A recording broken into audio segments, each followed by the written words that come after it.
2G controversy, do you think maybe corporate rivalry has probably hit a new low in this country? You know, corporate rivalry is something that's prevalent in the corporate world globally. So I don't think that it's anything special about India. And I think that it's the regulatory environment in the telecom sector that is essentially to blame for all the chaos that ensued.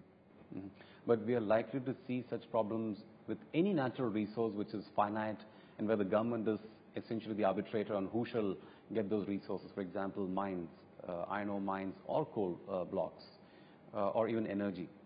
I don't think so. I think it depends on the process of allocation. I think if it's a transparent process, we shouldn't have problems of the kind we had with 2G. For example, 3G was a very transparent and very professionally managed process. Right. And no big issues there in terms of who got allotted what. So I think it really depends on how transparent and well articulated in advance the process is.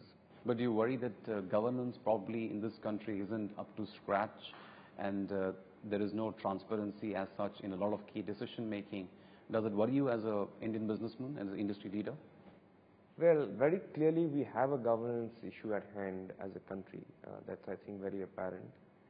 And, you know, I think the country has to work together to resolve this issue. So it's civic society, government, all sections of society, I think, have to really make their own contribution to making the governance of the country much stronger.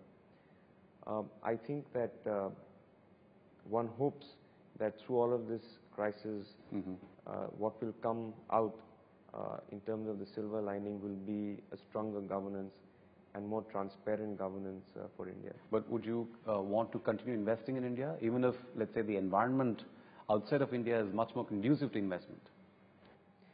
I think that investments should flow to, you know, geographies where you create the maximum value.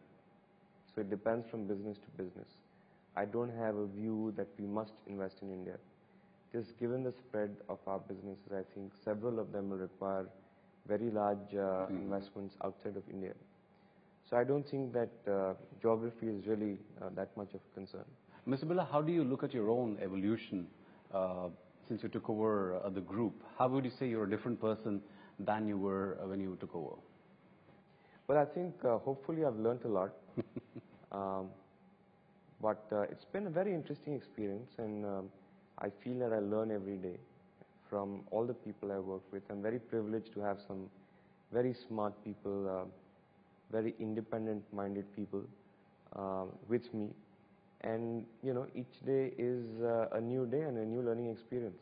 And who would you say are your role models cutting across India and other markets? I have great admiration for Jack Welch. And he, in some sense, has been a role model for me. I think that the other one is Lakshmi Mittal. As an individual and as a businessman, he's someone who's an extremely inspirational leader. Mr. Birla, thank you very much for speaking with ET Now.